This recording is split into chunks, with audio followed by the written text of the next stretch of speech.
I'm here in Burnaby, Canada, checking out Volt bikes, and I'm looking at the Voltbike Elegant, which is their sort of most affordable step-through, just, round town model. And it's actually pretty impressive for the price, in my opinion. It's about $1,100 USD, $1,250 Canadian, completely outfitted, including integrated lights. See the headlight there, these plastic fenders, full length with mud flaps, double supports, rear light.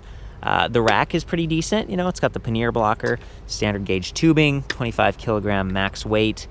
It's an upgraded faux leather saddle with springs, fairly comfortable, and a seat post suspension, as well as this Top Gun, real basic, just suspension fork. So you get a lot of comfort here, especially with these sort of swept back upright handlebars, adjustable stem.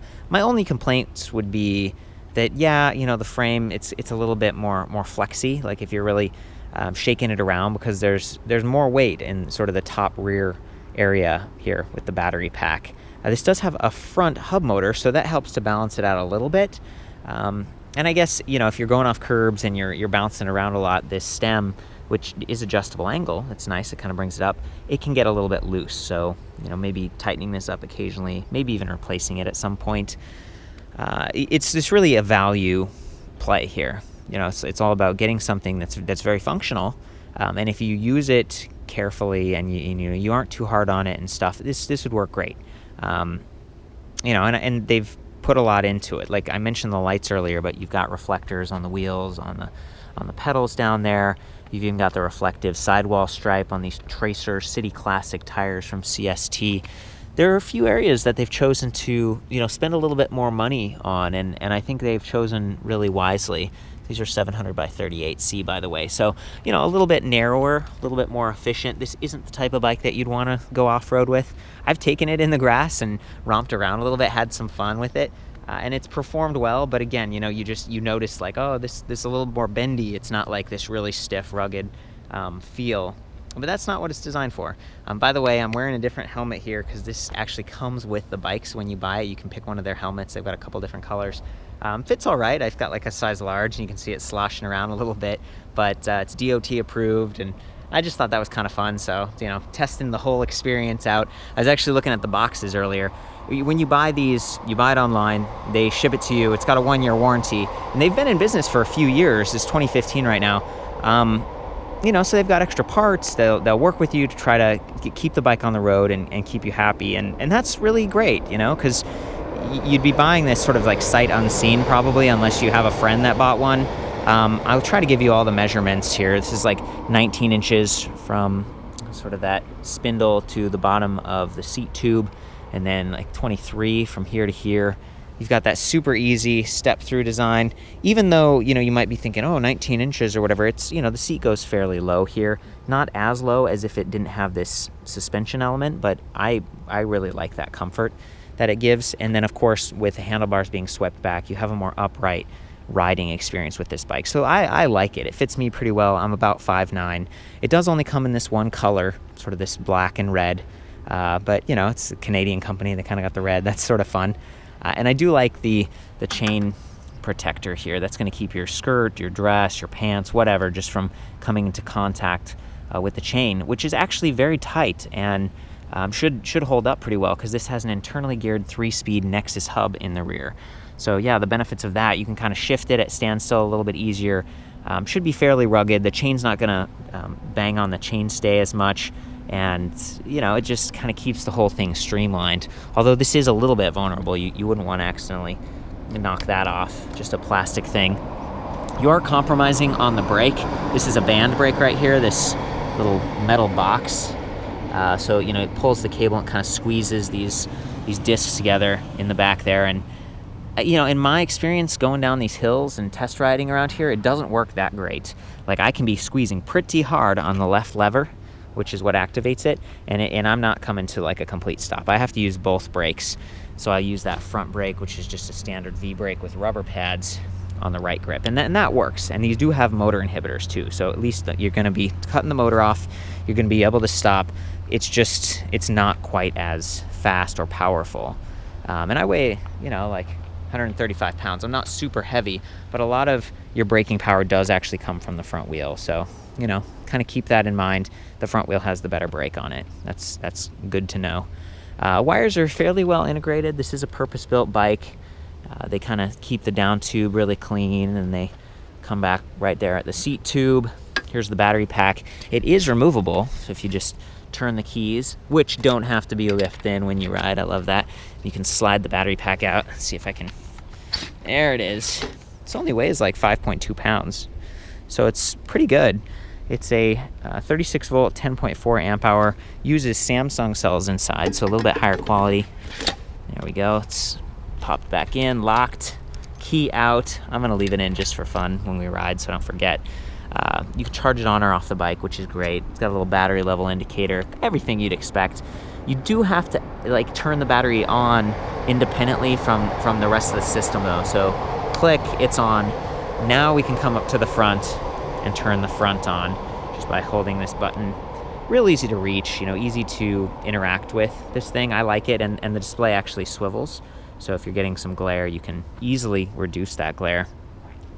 Before I get too much further into that, I do want to highlight that this is a 250 watt motor. So part of the affordability of this bike comes from more generic parts.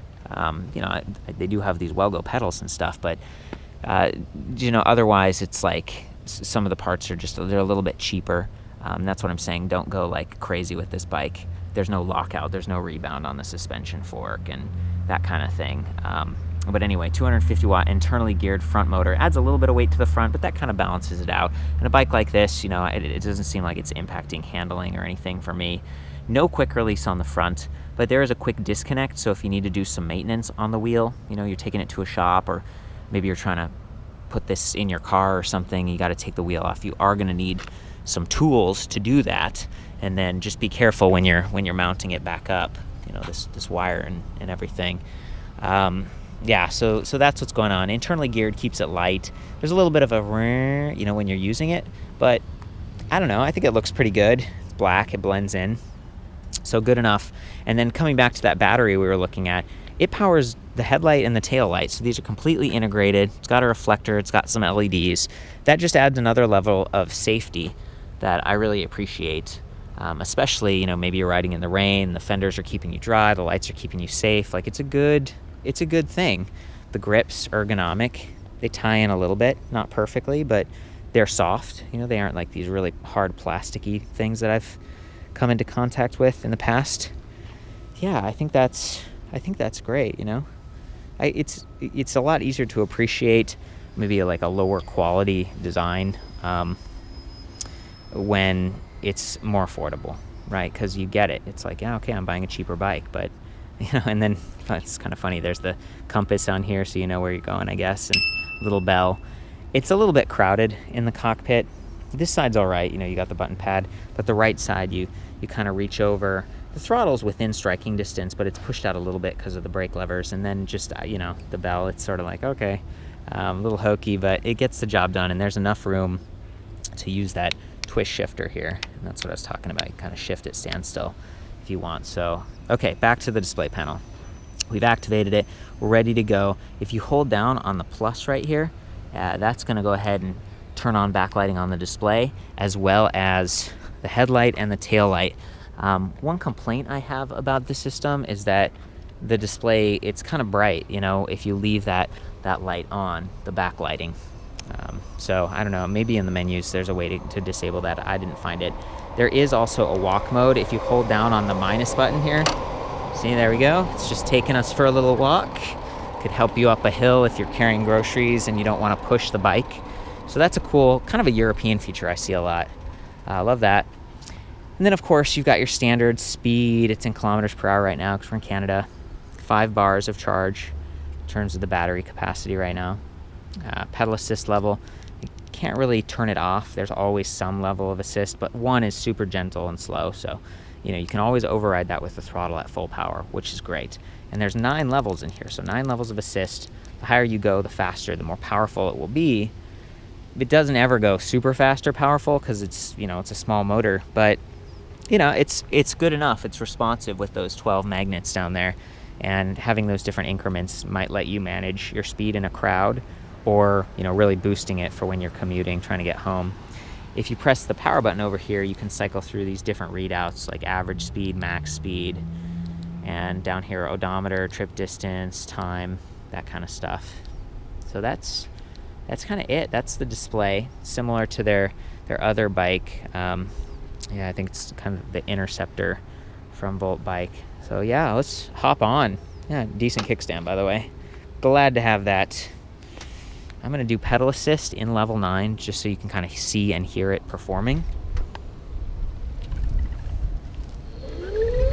Whoa, there's the motor up at the front.